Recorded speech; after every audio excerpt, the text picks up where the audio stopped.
You know about those, thanks again for tuning into yet another video. We are looking at a Red-Kote sealer installation video here. I am making a short version just because I know some people are very impatient, and maybe I just wanted to get to the nitty-gritty stuff. So let's talk about a new tank sealer, what to do, what are you going to run into, what's happening. Now, I came across this new tank on eBay, super cheap.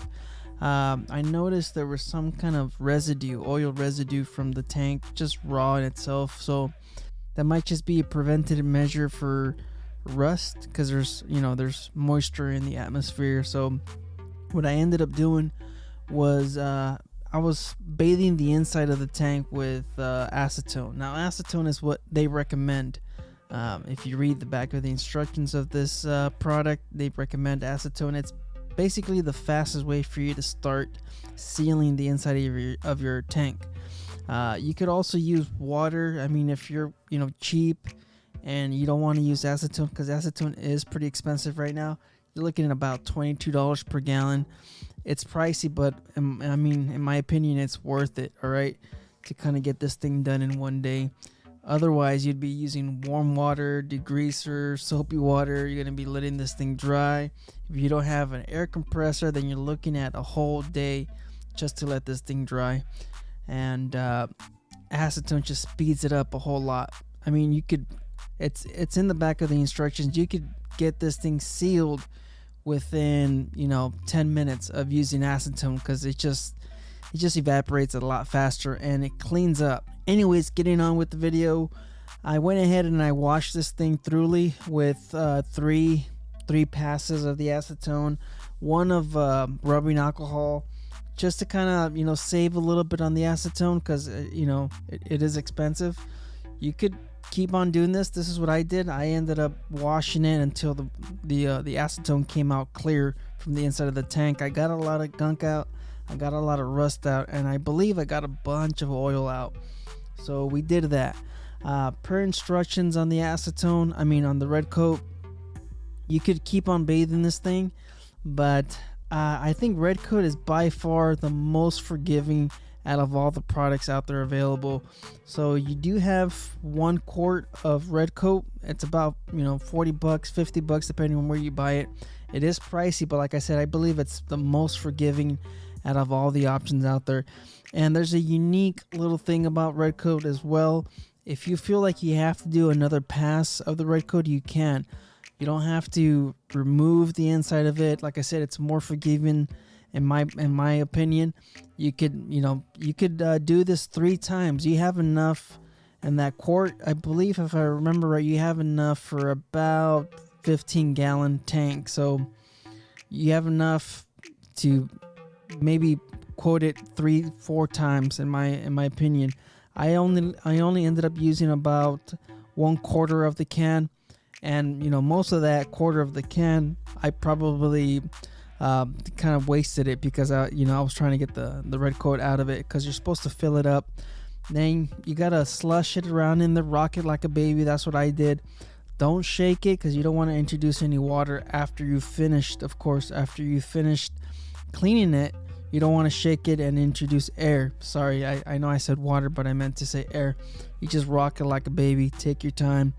I'd say the first time around, when you have it full with the Red-Kote, I'd say maybe give it 10 minutes. Kind of just slush it in there back and forth, rock it back and forth. Don't shake it, and try to get most of it out, all the excess Red-Kote. Get it out of there, and then don't let it sit. All right. Move it every 5 minutes, flip it from one end to another. Like I said, do not shake it, and eventually it's going to dry. I noticed it pretty much dry in about an hour. So depending on the weather, and depending on, of course, the the weather conditions, you might be doing this outside, kind of like myself. The acetone's very strong. The Red-Kote is very strong. These are very strong chemicals, so please do it in a well-ventilated area. Do not do it indoors. This is also flammable. Based on the instructions, there seems to be acetone in the Red-Kote itself. So if you're doing it a second time, you get it out and you see the Red-Kote's a little sticky. It's a little oxidized. or a little dry, just throw a little bit of acetone in there and then mix it, and it'll give it that same new look to it, or that same new feel to it. So this is, you know what I'm saying, it seems to be a little bit more forgiving.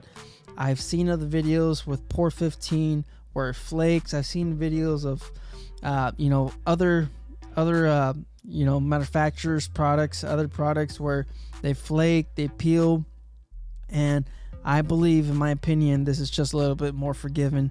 And you know, just as this being the first time, it's welcome. So tips, I'd say use the acetone, right? Don't cheap out. Number 2, take your time, make sure it's nice and clean. You want to get all that dirt, all that grime, all that rust out there. You want to have a good prepped area. Same thing with paint, with anything. You want a good foundation. Do not skip out on any of this. Use all necessary tools. Use vice grips or use grips, something to kind of get in there and wipe this stuff out. And probably use duct tape to kind of close off some of these areas, because the fumes themselves, my masking tape wasn't holding too well, but it's okay. It's acetone. It doesn't really matter. It doesn't matter if you get it all over the place, because you are doing it outside. So instructions on the back, they are very adamant about keeping it away from sparks, keeping it away from a compressor. So keep your distance away from open sparks, stuff like that. This is flammable. Like I said, this is acetone. The fumes are flammable. Red-Kote, it's flammable. So yeah, that's pretty much it. If you end up messing up somehow after watching my long version and this short version with extra tips, you could always throw acetone inside the tank. You don't have to, go all the way and heat up the tank. You don't have to throw nuts and bolts in there to get the stuff out. Per instructions on the Red-Kote can, you could just throw acetone in this thing and it'll clean it out, which is, like I said, it's more forgiving, especially if you're new to this, kind of like myself.